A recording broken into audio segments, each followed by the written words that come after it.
Well, let's just start from now and I'll cut the video later. Welcome to Ear Training 101, a short introduction on how to improve your hearing proficiency in music.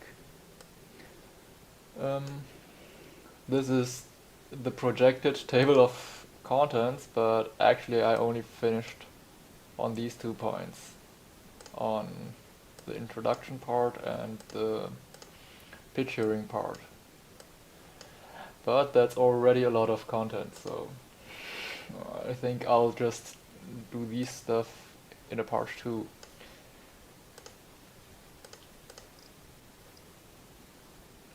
So, ear training in music is probably the same as being able to write down words you hear when it comes to language. Your basic goal is to be able to write down music that you hear and to replicate it either by playing it on your instrument or writing sheet music.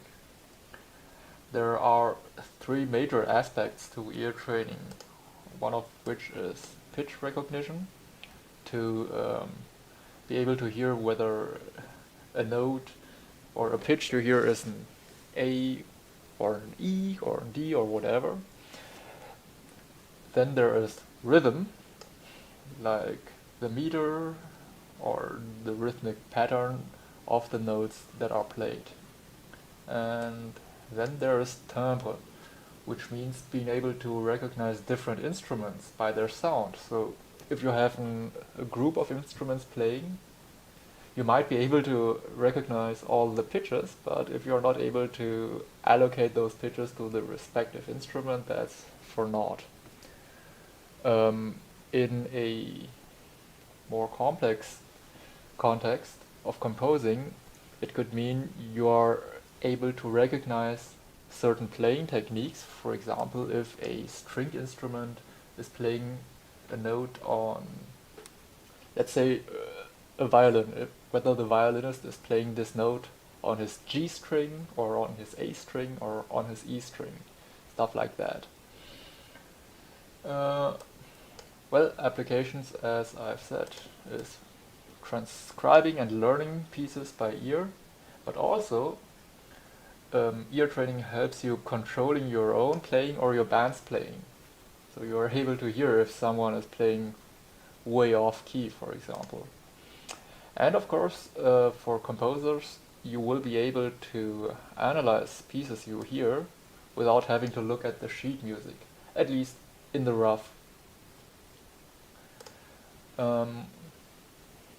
There are different ways to train your ear, and of course it's ideal if you have a partner who can just play stuff for you and you can approach it at your own tempo. But there is also a lot of helpful software and websites out there, and for my part, I like the website Theoria. Their exercises for ear training are quite plentiful and they allow you to fine-tune whatever you want to train. For example, if you're training for triads, you can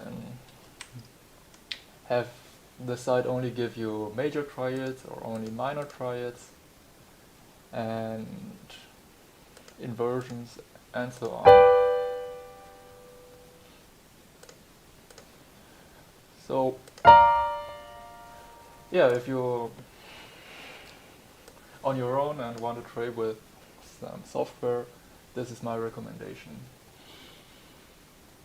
Ear training is a required skill for professional musicians, especially for players of certain instruments, fretless instruments, and singers, where you have to double check your pitches.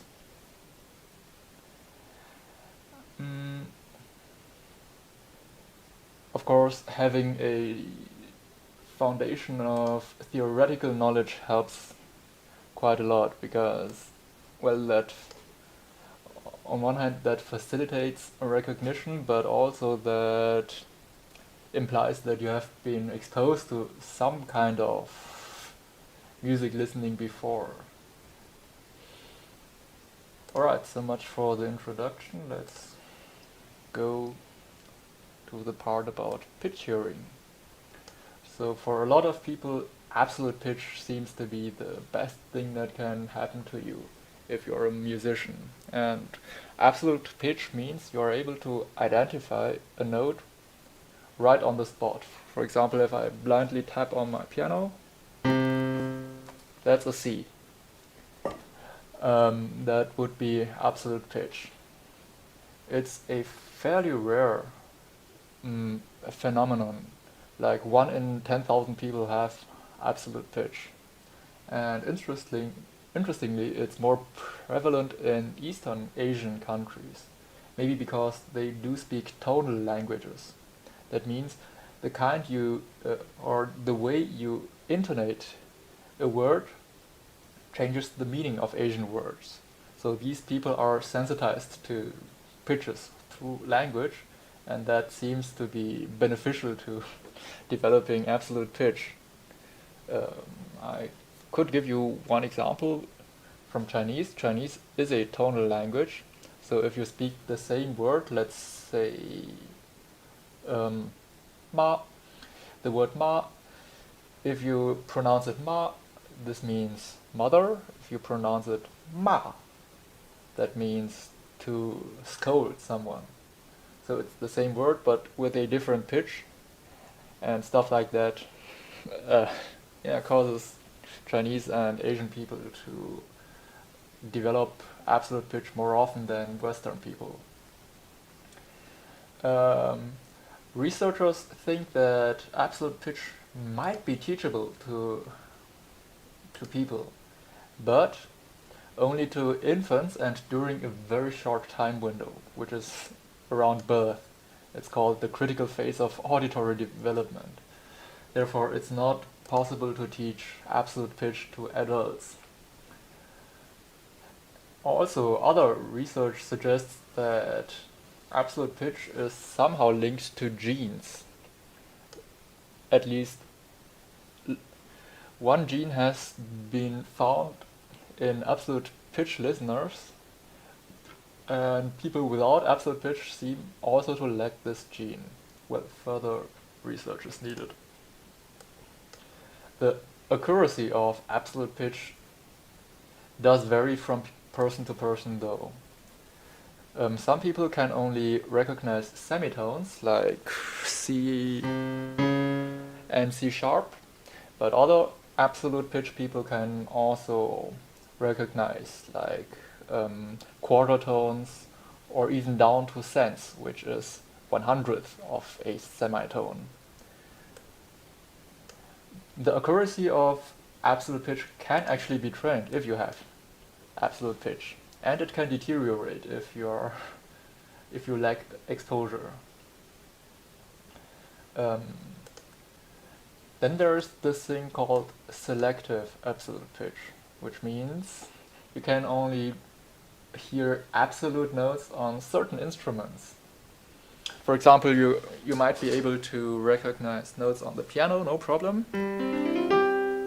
But if it's your own singing voice, you might not be able to recognize that. Or if it's like sounds made from different sources, like a glass bottle. Absolute pitch can be manipulated to match different concert pitches, which means our standard concert pitch has A at 440 Hz. So in concert pitch this would be a C major chord, and absolute pitch listeners would be able to recognize that right away.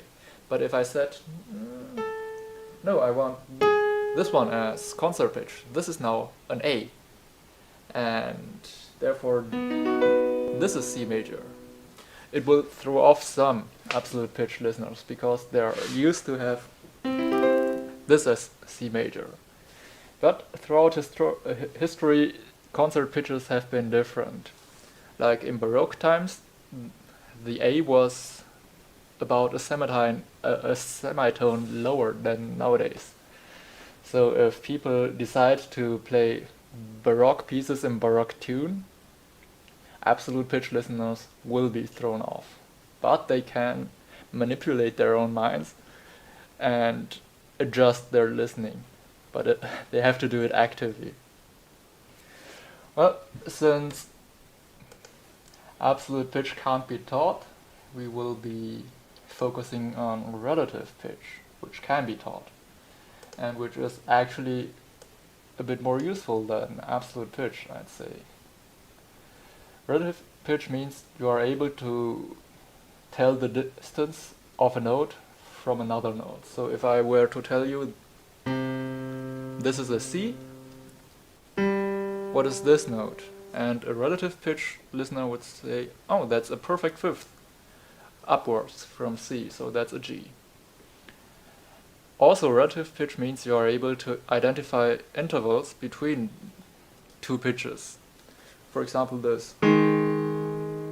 A good relative pitch listener would be able to say, yeah, that's a perfect fourth.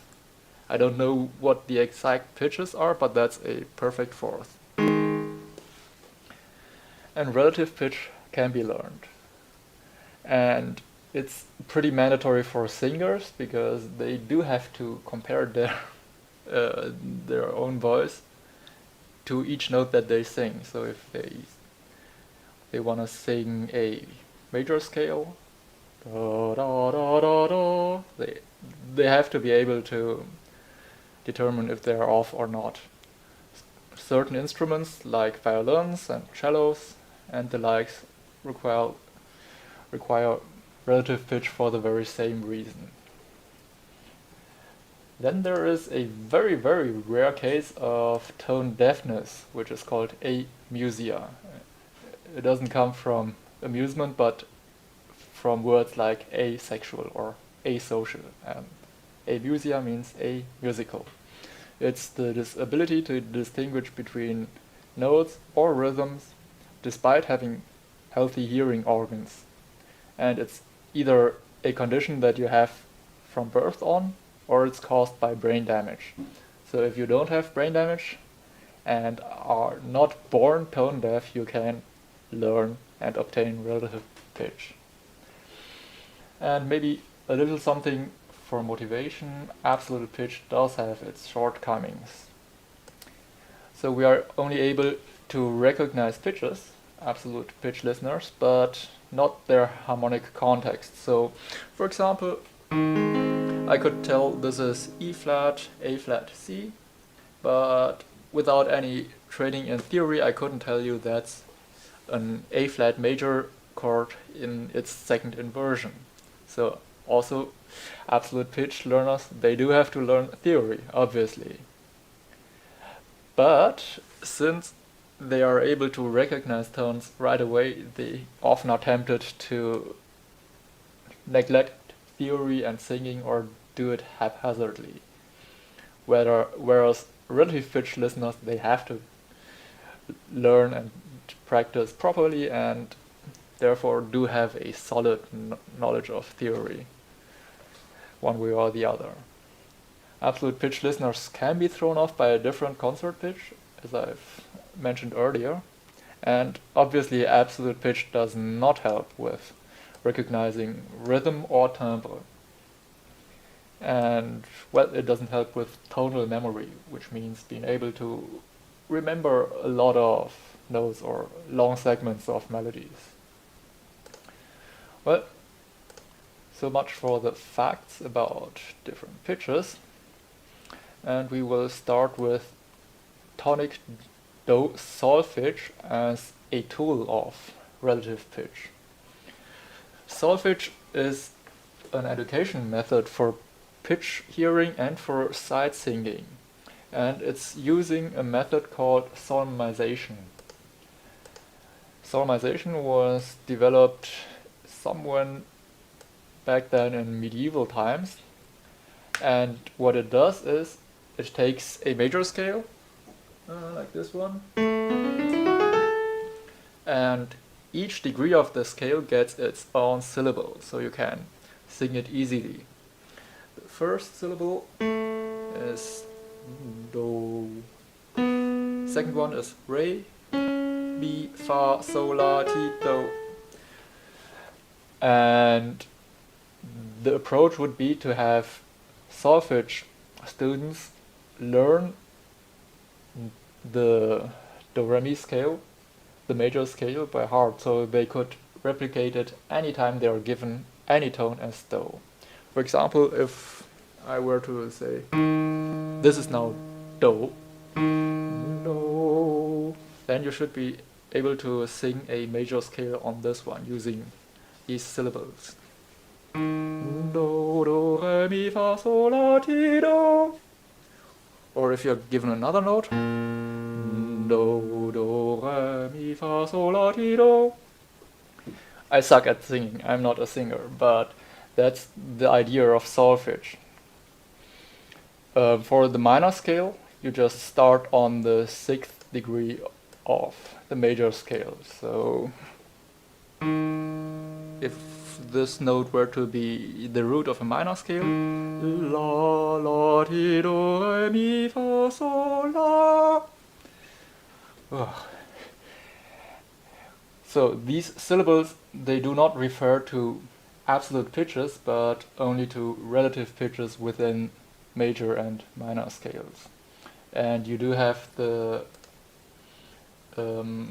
semitone steps between the 3rd and 4th, and between the 7th and the 1st degree of a major scale and the natural minor. It's the same.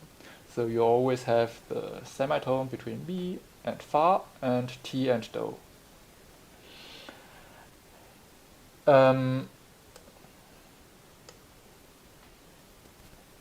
Ideally, you would be able to internalize these syllables and the major minor scales. So you don't have to sing it, but for example, if you get this note and are told this is your do, your root, you should be able to hear a major scale based on this note in your imagination or with your inner ear. And that's the whole idea of solfege training. So yeah, for people without absolute pitch, singing is pretty crucial, but not just random singing.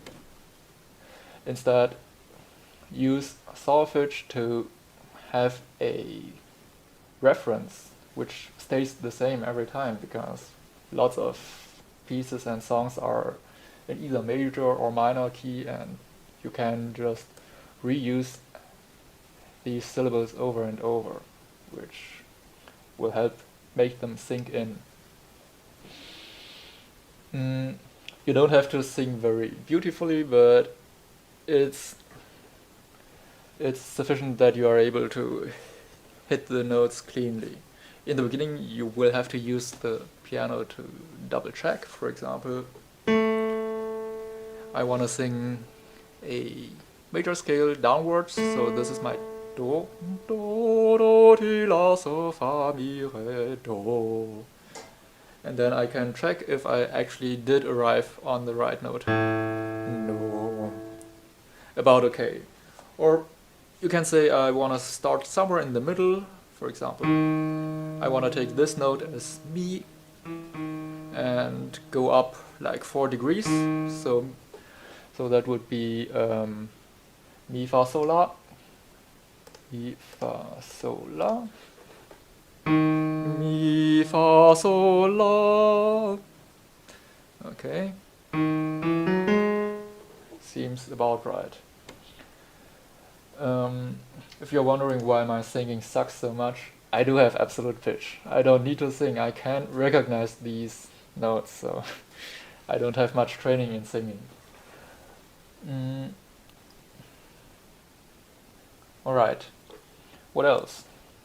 Ear training will take time and patience. You can't rush things, you have to do things one step at a time, methodically, and let it sink in. There is no wondrous instant solution. It's just lots of training, really. And for the exercises that we're going to talk about, it would be helpful to have a keyed instrument, for example, a piano, or maybe an on-screen piano like this one, just for the reason that wind instruments don't work, as you can't play a pitch on the instrument and sing at the same time. And on non-keyed instruments like maybe a violin, you can't just play any chord you like, for example, or you can't do that on a violin, so a piano would be the most helpful option for training solfege and relative pitch. Alright. If you're interested, I do have some trivia about solfege, but we can talk about it later. Or you can just read it on the materials, which I am going to upload. But the first point here might be not quite irrelevant, especially if you're from Italy or France or any of the countries that use fixed do solfege. And fixed do solfege means you are using the solmization syllables do, re, mi, and so on fixed pitches. So C would always be do, D would always be re, and so on. That's a development that happened back then in 17th century in France, when some French musicians started to use these do, re, mi syllables on the C major scale and only on the C major scale. So even if you're playing a D major scale, it wouldn't be do, re, mi, fa, sol, la, ti, do. But they would say, yeah, D, it's re, so it's re, mi, fa, sol, la, ti, something like that. It's kind of confusing. Anyways, lots of countries did adopt this so-called fixed do solfege, which can make it hard for people from these countries to learn relative pitch through tonic do solfege. And the list of countries is actually quite long, so it's all of the Latin-based countries like Spain, Portugal, France, some of the Slavic countries like Serbia, Russia, Ukraine, and so on.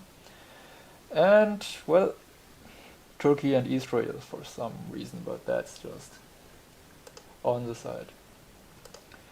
Alright.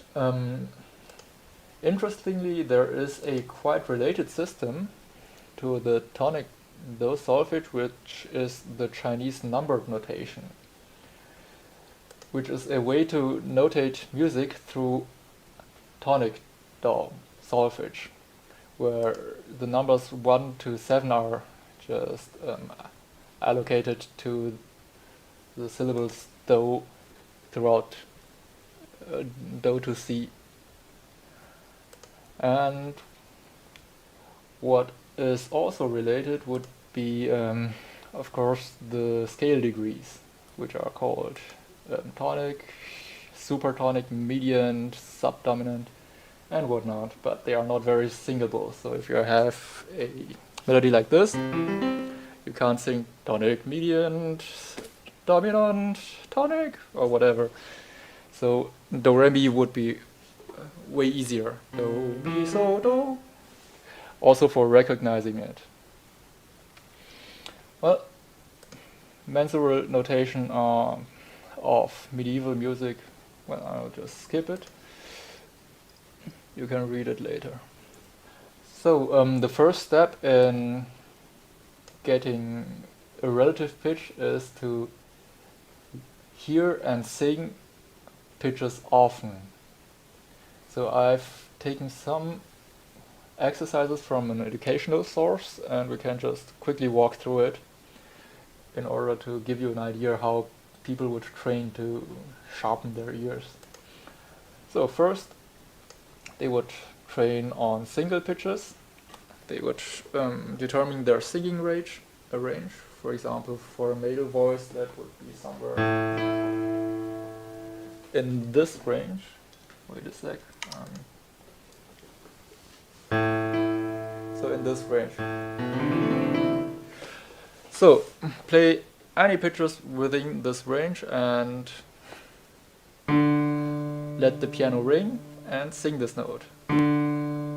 Do.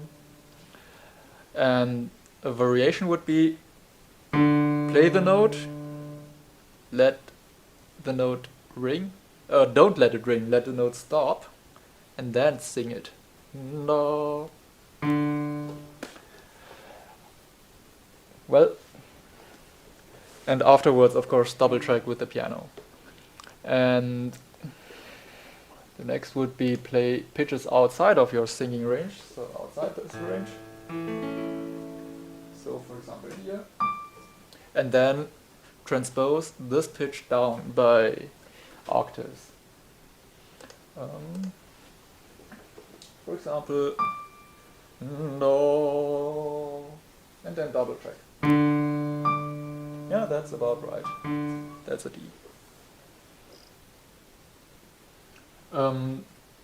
The piano software is called Free Piano 2, and I do have a MIDI keyboard on my interface, which is mapped to this piano. Alright, next one would be intervals, which would first be playing arbitrary intervals within your singing range, and then sing both pitches in ascending and descending order. For example, take this one, da da, and down, da da. Of course, you can do the variation that you play it and then let go, and then sing both notes from memory. So da da da da. The next exercise would be play one pitch in the middle of your singing range, for example this one, and then take the pitch and sing arbitrary intervals up and down. For example, if I wanted to, I could say, yeah, perfect fifth upwards, and then check, about right. And the same downwards,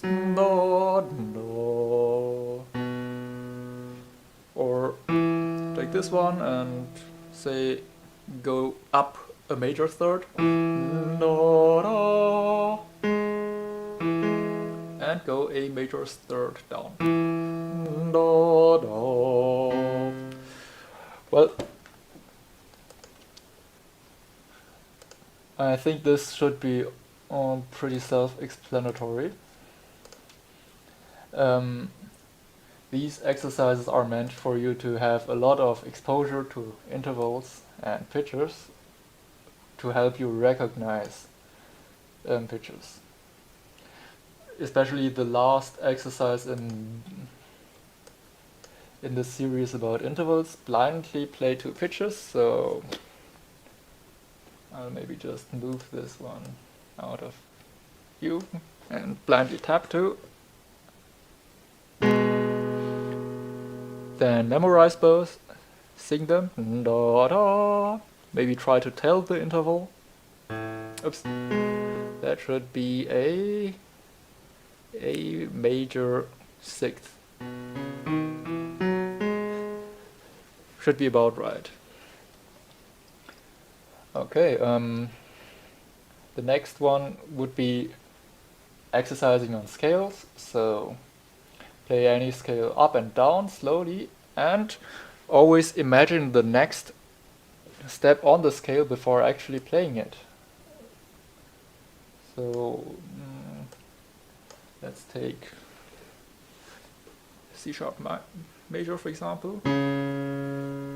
Okay, try to imagine the next note. It should be yep. Imagine the next one. That should be no. Okay, imagine the next one, no, and so on. Of course, you don't have to sing them. You have to imagine it in your head and then check with the piano each time you go up 1 degree. Think I know which the next one should be. Alright, imagine the third, imagine the fourth, and so on. Okay, this is just playing and silently imagining the following notes. Next would be only singing a scale and afterwards checking. So Do. Let's do a major scale.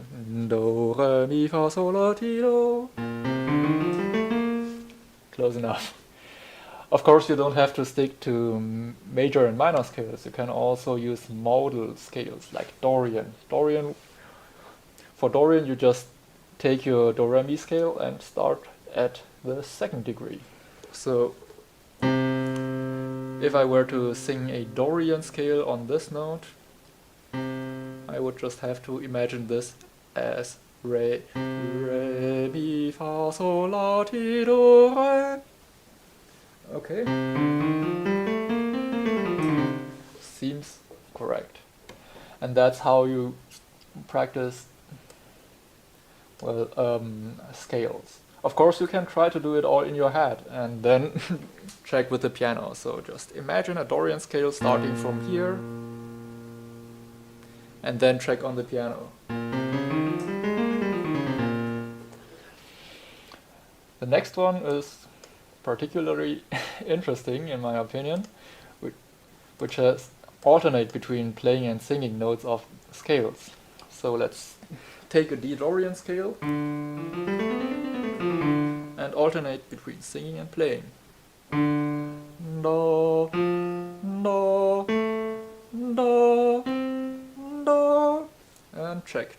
Do, do, do, do.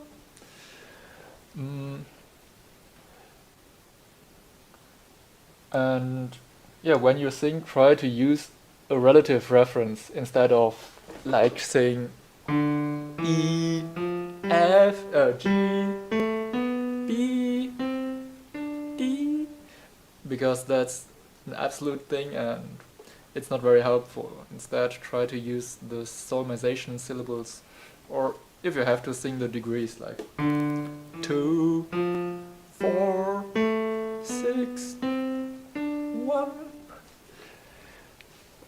Okay. Although this exercise is also kind of interesting, you sing a scale but stop somewhere in the middle and then use that pitch as the root of a different scale. So, for example, I start a major scale here. Do, do, re, mi, fa.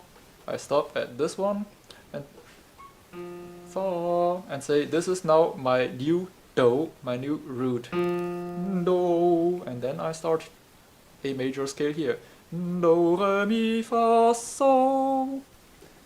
Yeah, kinda close. And I could say, okay, this is now again my do, and I will go upwards. Do, ti, la, so, fa, mi. And then stop here and use it as your new root. So do, do, re, mi, fa, sol. And this is a thing that absolute pitch listeners can train too, in order to get better at relative listening. 3-5 is a slight variation of 3-4, so sing a scale, stop in the middle and use this pitch as an arbitrary degree. For example, do, do, re, mi, fa. And this is now my 6th degree of another scale. So this is la, la, and I go up. La, ti, do, re, mi.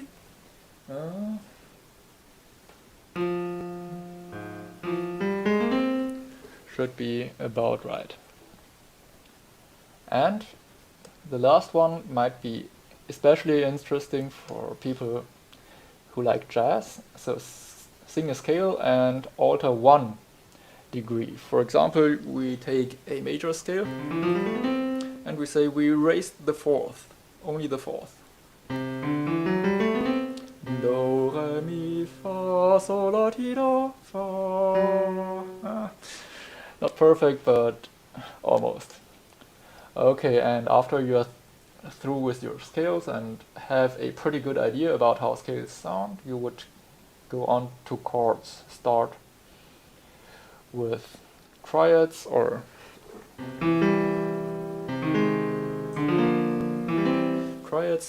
maybe tetrads. Stuff like that.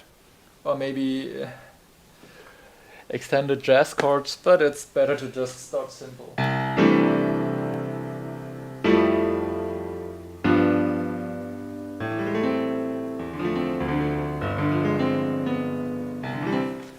I suck at jazz. I just started learning jazz, so bear with me here. Well, this exercise starts with playing arbitrary chords. For example, any triad.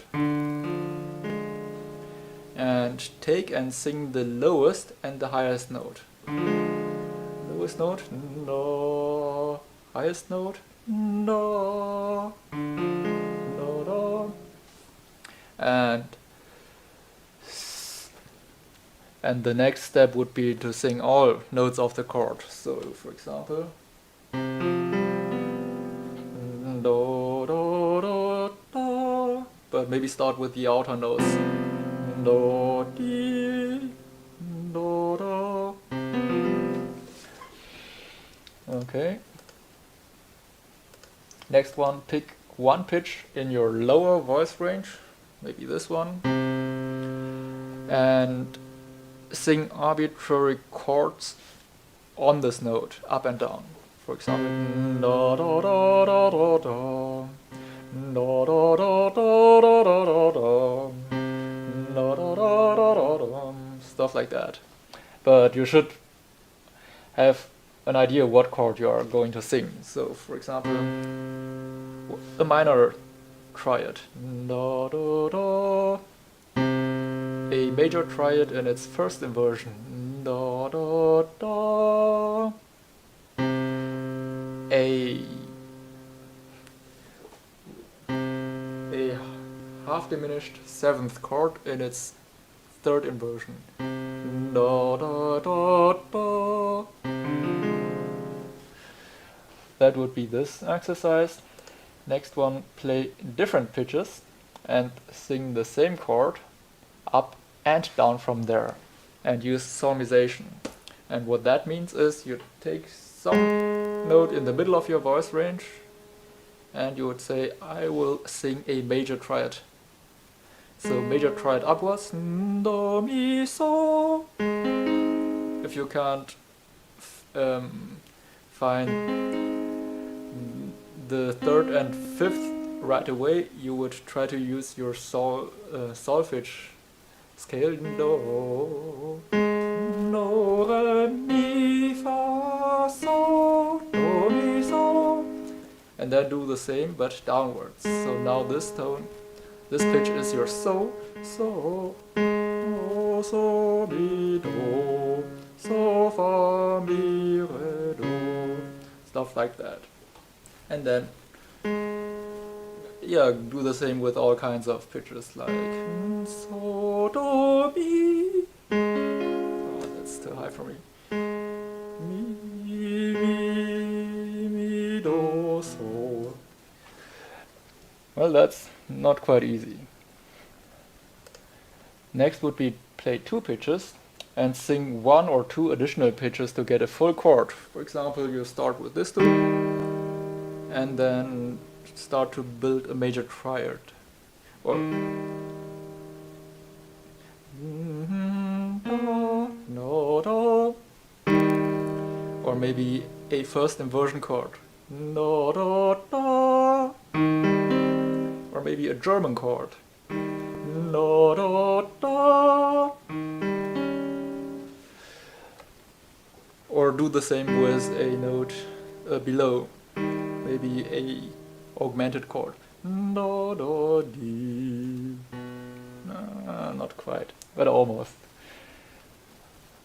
Next one would be play a pitch, memorize it without singing, and then sing additional pitches to get a full chord. So let's say I give myself this note and I want to do a major chord above it, root position.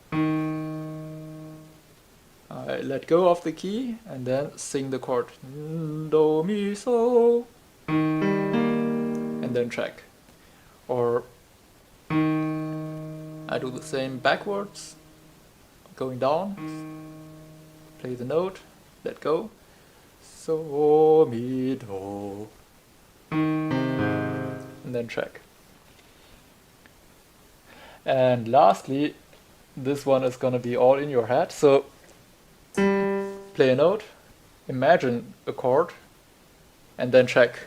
So, for example, I imagined a second inversion chord with on the top.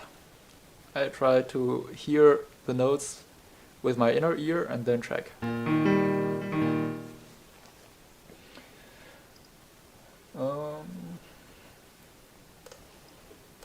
And I think that's all of the... Oh no, wait, there's even more. Alright, play a pitch, memorize it without singing. Imagine the same chord above and below it at the same time. Okay, that's kind of challenging. So that means you have you give yourself one tone, and then, for example, if we were to take a major chord, above and below, and imagine it at the same time. So that would be... That's maybe a bit too hard, but you can, of course, just do it separately. So take this note, imagine the upper chord. Take this note, imagine the lower chord. And try to remember all these 5 notes and then just play them one after the other. Do, mi, so, do, mi, so. Using solfege, for example.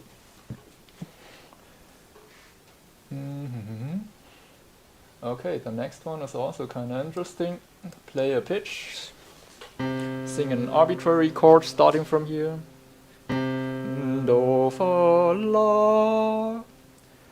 And take the pitch where you arrived. Do, fa, la, do. Take this one and do a new chord. So, mi, do. So it's a bit like the previous exercise with the scale, where you just sing a part of the scale and then start anew and do a new scale. The next one has some harmony progressions in there, so play the bass notes of a chord progression. For example, a 1-5-4 progression.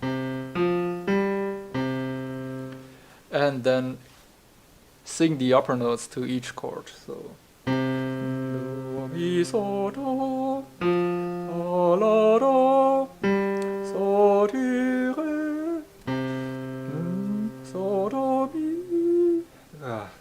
That was a bit too high, but well, that's the idea. And then piano check. So should be about close. And then the same thing, but with upper notes of a chord progression. For example, again, a 1, 2, 5. So that would be 1, 2, 5, 1. And then sing the bass notes. So do, re, so, do, and piano track.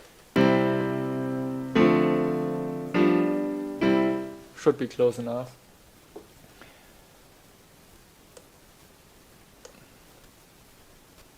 And I think this is a copy-paste mistake, so yeah, that's just identical. Alright, these are the exercises that I took from this education source, which are to familiarize yourself with the sound of chords, of intervals, of progressions. And now here are some methods that I like to use in order to recognize chords if my absolute pitch does fail me at times. For example, if there is a different concert pitch or so. So for intervals, there is actually a couple of different approaches to learning them. First one would be using the parameters of sonance, distance, and tendency. And sonance is just the word for dissonance and consonance. So, for example, this sounds very dissonant. Wait a sec, the piano is gone again. I thought yeah. So this is very dissonant. This is less dissonant. This is kind of consonant. This is very consonant.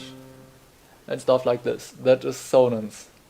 Distance should be self-explanatory. For example, these two pitches have a short distance, and these two pitches have a very great distance. Tendency means if you have a dissonant interval, for example this one.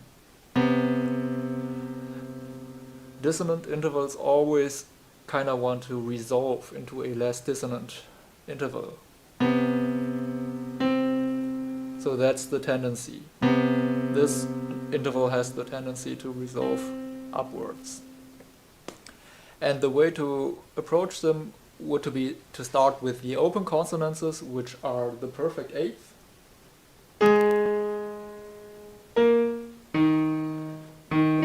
Stuff like that, and the perfect fifth. And then in the beginning you would just try to tell whether you do have a perfect eighth or not. So if I were to hide the piano for a moment. Perfect eighth or not? I think that is one. Is that a perfect eighth? Probably not. That's not a perfect eighth. That's not a perfect eighth either. But this is. And start with just this binary, decision whether you do have a perfect eighth or not. Same with the perfect fifth. Fifth or not? Yes. Fifth or not? Nope. Fifth? Nope. Fifth or not? Yes, that's a perfect fifth. That's how you would start on this. And after going for the open consonances, you would go for the sharp dissonances. So for the very dissonant intervals, which are the minor second and the major seven, which are complementary, by the way. So if you were to add a major seven to a minor second, you would arrive back at an octave. The minor second, or if I transposed it by one octave, it has the tendency to resolve down. The major 7 has the tendency to resolve upwards. So if you just were to blindly hear something like this, you could try to consider, where does this interval want to dissolve? Da, da, da, possibly upwards. So that's a major 7. After familiarizing yourself with sharp dissonances, you could go for soft dissonances, which is the major 2nd and the minor 7th. The major 2nd kind of has the tendency to go upwards, like in a sus2 chord. Or upwards to the minor. but it always wants to go up, and the minor seventh always kind of wants to go down. If you have it in a chord context.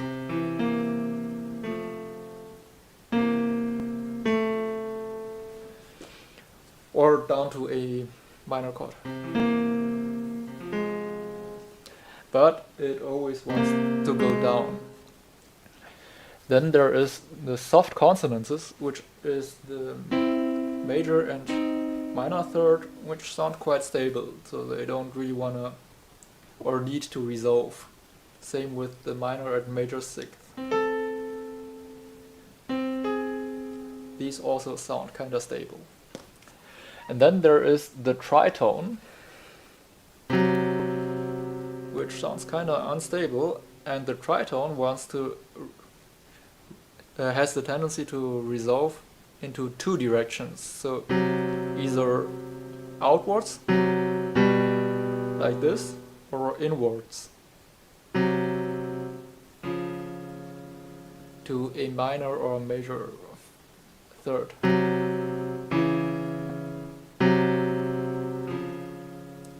So if you hear an interval and it sounds like it wants to resolve into two directions, or then that's mostly a tritone, and that's how it looks in sheet music. Well, that's one kind of approaching intervals by their sonance, by their distance, by their tendency. Another way is using solfege distance.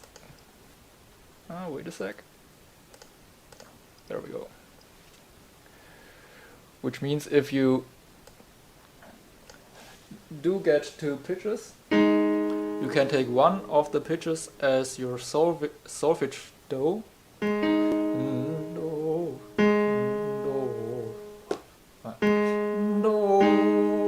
And then sing a major scale upwards, for example. Do, re, mi, fa, sol. That should be so that's 5 notes apart. That should be a perfect fifth. Or these two. Do, re, mi, fa, sol, la. Well, both don't quite fit, so if that's the case, take the upper one as do and go downwards. Do, do, ti, la, so, fa, mi, mi, do. So that's the third and the first. That should be a minor sixth.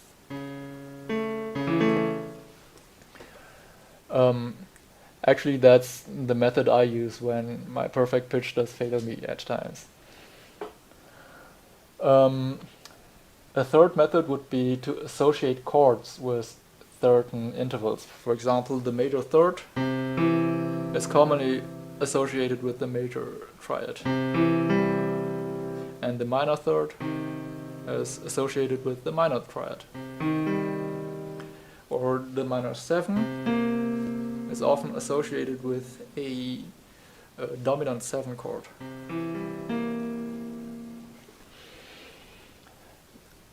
Some people also try to memorize the beginning of certain songs and then compare their intervals to those songs, which is a very static and complicated way, in my opinion.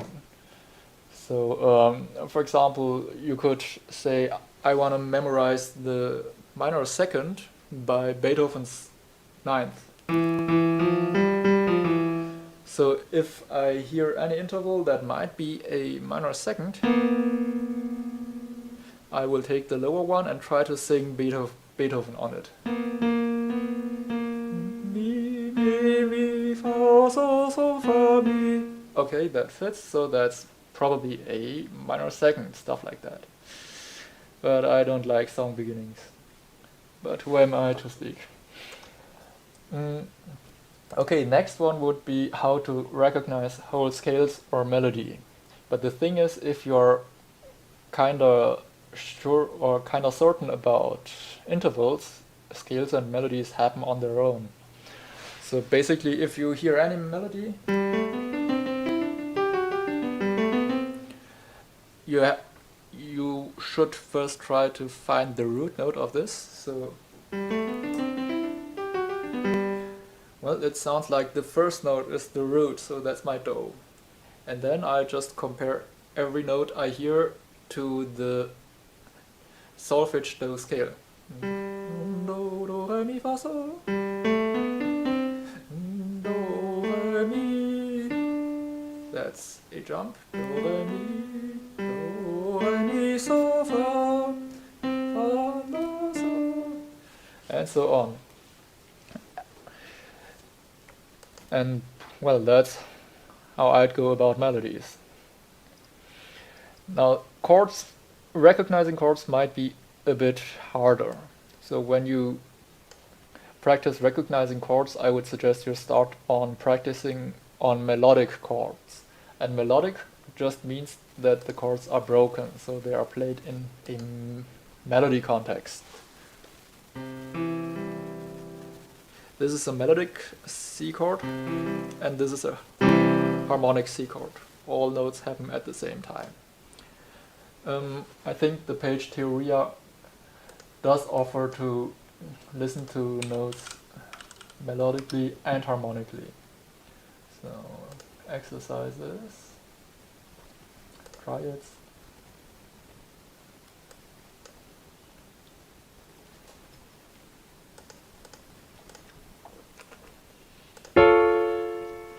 Right, so this chord has been played harmonically, everything at the same time. And if you're not able to distinguish how many notes have been played and which notes, you can use this arpeggio sign, and then it will be splitted. And then you could try and compare it. Do, mi, so, do. So that sounds like an augmented chord. Of course, if you're getting better at this, you probably won't need the arpeggio, but for the beginning, it's definitely nice to have. Right? So when starting to practice on on chords, I'd say start simple, use triads.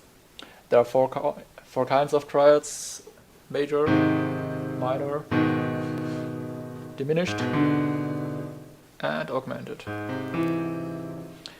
And to keep it simple, maybe just do simple recognition, like major or not? Yes, this is major. Is this major? No, this is not major. Is this major? Nope. So just determine whether or not you have a major chord, a minor chord, a diminished chord, and so on. Next, you can start distinguishing between these chords. So, major or minor? Seems minor. Major or minor? Seems major. Major or minor? Neither. Probably augmented. Major or minor? Probably augmented. Diminished. Diminished, for sure. And once you are kind of good at this, you can start maybe doubling one note of your triad, like that. So that would be your normal triad, and maybe double this one, but without looking and then telling which one is doubled. So I think the root is doubled.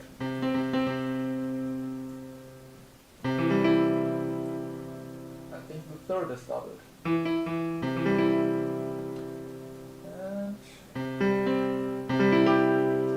I think the fifth is doubled. stuff like that. Start using the root inversion, and then later on also use inversions and positionings. And positionings just mean that you don't have to use close positionings at all time, but maybe a wide positioning where you take one of the notes and transpose it by one octave.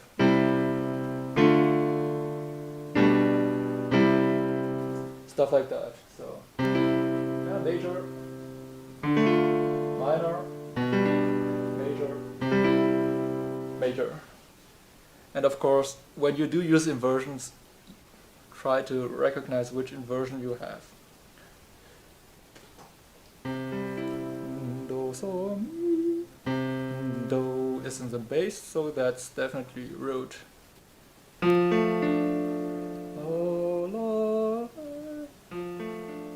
think if I were to put the highest note down, that would be root. First inversion. Of course, without looking. And once you have nailed the regular triads, you could add triad suspensions like sus2, sus4 and sus9. Again, first start on recognizing whether it's suspended or not. So, suspension or not? Yes. Suspension or not? Yes. Because that's the regular chord. Or this one. But this is a suspension. And later on, try to tell whether it's a sus2 or a sus4, for example. So that's a sus2. 1, 2, do, do, re, so, do, re is 2, sus2.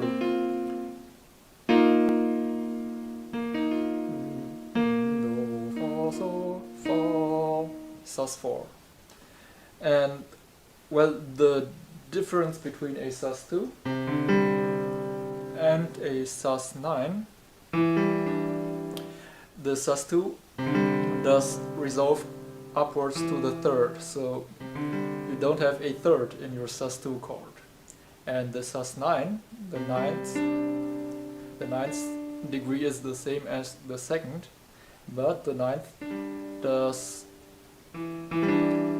resolve downwards. So in a sus9 chord you don't have the root. Okay? This is sus2 and this is sus9. And then you could go on and do all the same stuff with tetrads, with major 7 tetrads, with dominant 7 tetrads, with minor 7 tetrads, with double diminished tetrads, half diminished. Next one should be minor major, then augmented, and augmented major. This is a lot more challenging because when you have 7th chords, let's say this is C minor 7. You do have a minor chord, but at the same time you do have a major chord in it, so it's not that easy to tell if you do have a major or minor chord, especially if you interpret it as a E flat major chord with an added 6th. That sounds very major-like, but if you start on the C, that sounds quite minor-like. So, well, get a lot of exposure, practice each of these chords separately at first, and then start combining them. But for the beginning it would be enough to maybe familiarize yourself with the most common ones, which would be the dominant 7 and the double diminished, and maybe the minor 7th, at least outside of a jazz music context. These are the most common 7th note in all sorts of music, even in classical music. For example, normal minor, major chord, or let's do it this way. Major chord, minor 7 chord, dominant 7 chord, double diminished chord, and major chord. When you're trying to find out the inversion of a 7th chord, as you can see in this picture, when you invert a 7th chord, you will always have some sort of dissonance in form of a second. And depending on where this dissonance is, if it's on the top of your chord, or if it's in the middle of your chord, in the second inversion, or if it's on the bottom of your chord, sorry, this can help you find out which inversion you have. So if you don't hear a second interval at all, then you have your root position. If you hear a second on top, that's the first inversion, second inversion, and third inversion. And if you are very ambitious, you can also go on to try and recognize extended jazz chords, which even I do have a hard time. For example, well, that's not easy to recognize as a G dominant 7, 9, 13 chord, or maybe a rootless E Phrygian chord.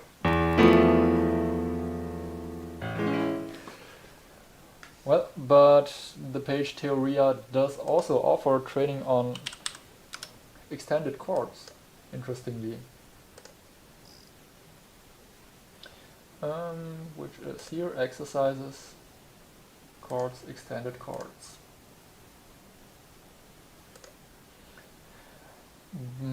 But it's not very practical in the sense that all their extended chords are in a root position, which is not very realistic in a jazz context. Jazz is all about interesting voicings and interesting kinds of inversions and combinations. And here you just get the root position chords.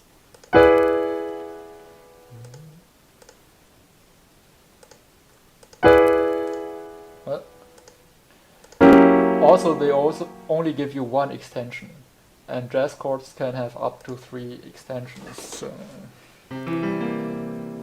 this is the extension 9, extension 11, extension 13. And this Theoria site only gives you one of these extensions, although often 2 or more extensions are used at a time. Stuff like this. So here you have 9, 11 and 13. Here you have 9 and 13 of G.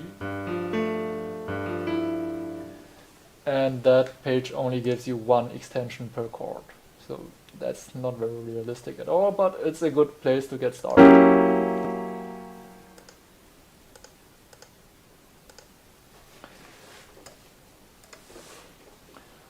Alright, what else do we have? Chord progressions. Alright, so a lot of transcribing pop music will be about chord expressions, chord progressions. And the way to go about those are to first identify the bass line. So if you have something like this, you try to find the bass notes.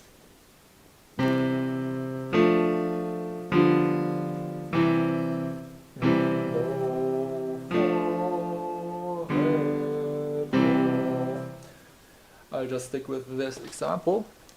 And then after you have found your base notes, you could say, yeah, okay, that's a 1, 4, 2, 1, but that would imply that every chord is in root position, which it's not. So if I were to play it all in root position, that's not the same. So in the next step you do have to find out the inversion of each chord, which you do have practiced before, obviously. So that should be root position. That's a first inversion. That's a 7th chord with the dissonance in the middle, so that's a second inversion. And another root position. And with these informations you can calculate your progression. So that's a 1, 2, that's the 5th. So, yeah, and do. So overall we have a 1, 2, 5, 1. Another example with jazz chords. It might sound more complicated, but the principle is the same. So find the bass line.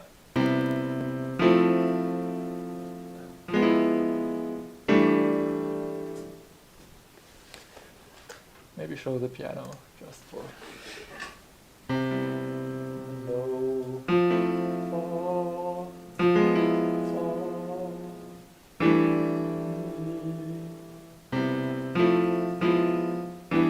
fa, alright, and if you have learned your jazz theory, you would know, and that's obviously root position with the do in the bass.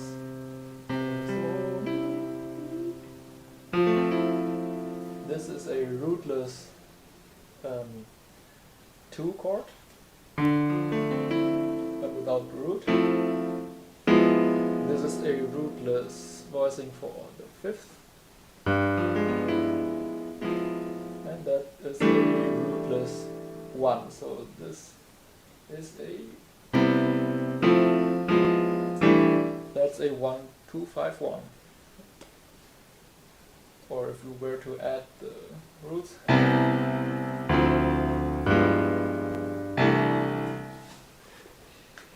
Well, that's all for now. Got any questions? Ask them in the threads and I'll try to wrap this up and get the video to the OP and get it uploaded.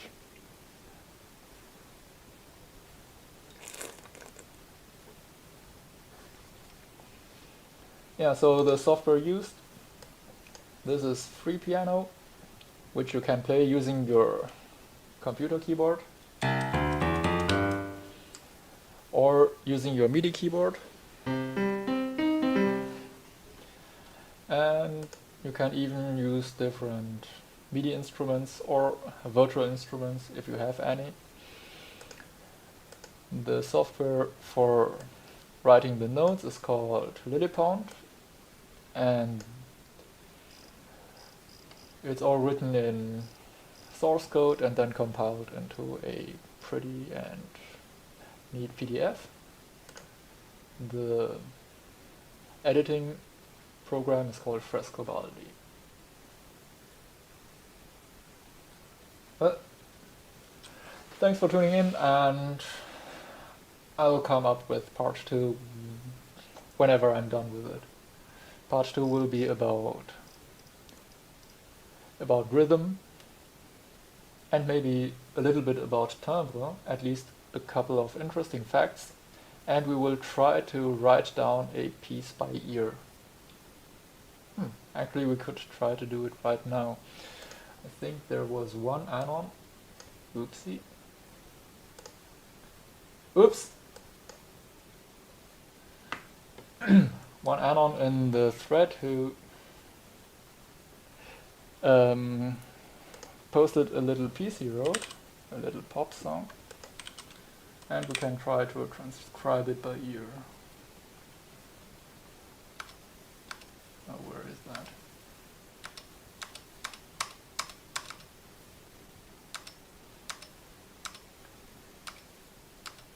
Nope, I'm obviously too drunk to find it. No, there it is.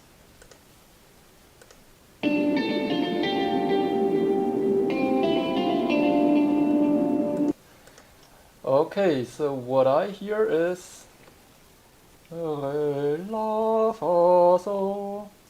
So it starts on a perfect fifth and then goes to the fourth and then goes to the fifth,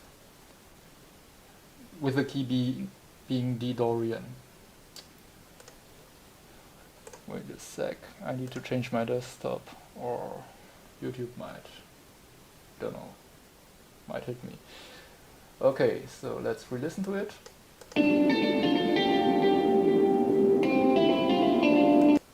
Yeah, first pitch should be a D. Re, La, Fa, So. No, Mi, Fa, Re. What? No, go away, Cortana.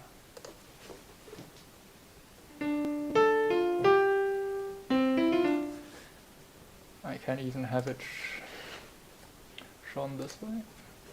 Re, La, Fa, So. Do, Mi, Fa, Re. Oh.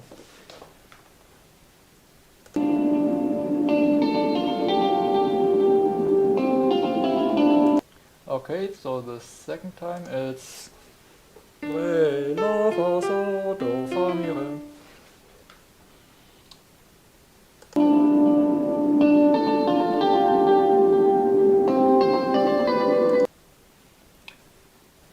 Re, La, Fa, So. Well, that keeps repeating. Re, La, Fa, So, Do, Fa, Re, Ti. I think.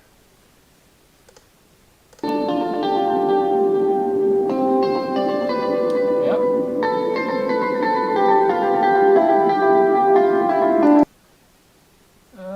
I can't memorize that many pitches.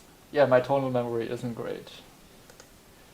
But it was something like a descending scale.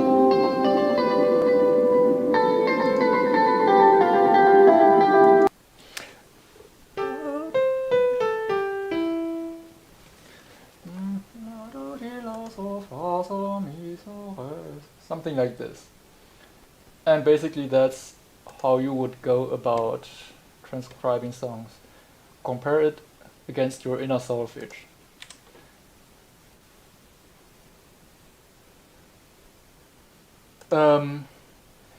Yeah, the source of the exercises is a German page, so I had to actually translate everything into English. And the page is called Musik. And well, it has a ton of music in music theory, and yeah, that's basically the exercises that this guy proposes. Even has a funny chart about distances and sonances and tendencies of intervals, but in German. We can go over it quickly if you'd like to. So if this is your first note of the interval and this is the second note, speaking in chromatic steps, this is a minor second, as indicated here, 2 minus. And the minor second has a close distance, and it has the tendency to resolve back into the first.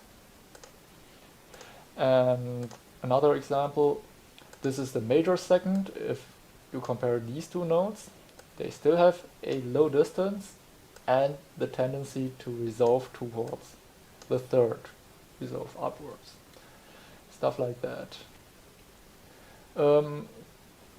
Then you have stuff like the perfect fifth, which does not have any arrow going out because it's a stable interval. Same with the perfect eighth. The major seventh likes to go up to the eighths, and the minor 7th likes to go down to the 6th. I've tried to visualize it using sheet music instead, like over here. I'm not sure which one is more intuitive, but well, here you have both. Again, the page is called mu -seg.de. Alright, then let's just cut it here because I still haven't opened my second beer and I'm getting thirsty. Well, see you next time.